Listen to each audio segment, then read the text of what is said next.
frustration sometimes comes when you have these shelves. How are you going to finish them? Sometimes if you don't have the bull nose, the type of tile that will help you to have a nice border, then you end up with a lot of complications.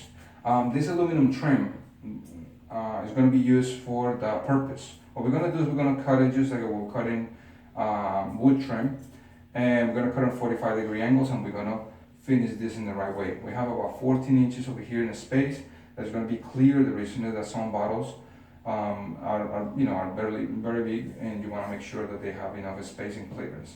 When you want to cut these things, you want to make sure that you have some goggles, some protection for your eyes, because these things are when you're cutting this with a grinder using a metal blade, this actually shoots out like little projectiles, so you want to make sure that you cover your eyes when you do that stuff. So I'm going to show you how we're going to put the little molding around this frame.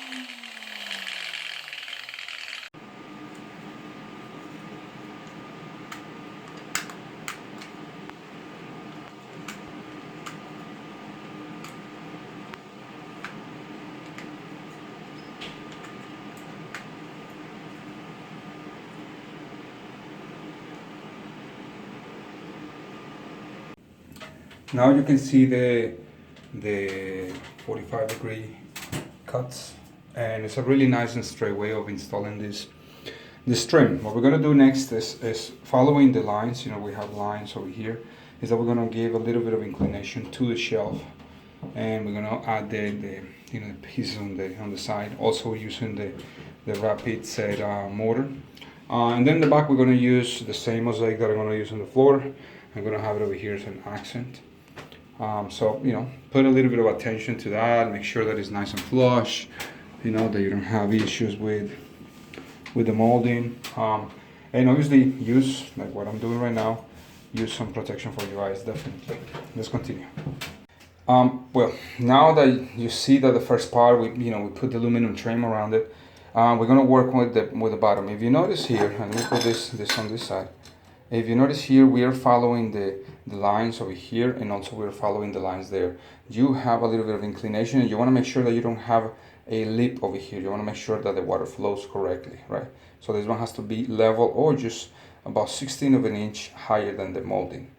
Now what we have over here is the piece of tile that has an inclination that also is going to follow the height of the tile, the continuation of the tile that is coming from the other side, so you have a nice continuation.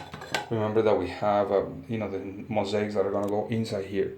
So let's continue with that, and you want to let this dry a little bit so you can actually work on it, not to have this sunken in as you work with your tiles. Here's the final part of the construction of the niche, the shelf. The back mosaic, just like what I did on the floor, the back mosaic was installed with the same rapid set motor, with a thin layer on the back, so 1/8 of an inch layer, so that motor doesn't show up out, doesn't pop out. Also, what I did is that I used a grout squeegee to tamp the mosaics with, so it looks really nice. But overall, what I want to leave you with is that the inclination and all the stuff has to be considered, symmetry, the cuts and all the stuff, to make it look, in a nice way. Let me just back up a little bit and show you kind of like the rest of the bathroom.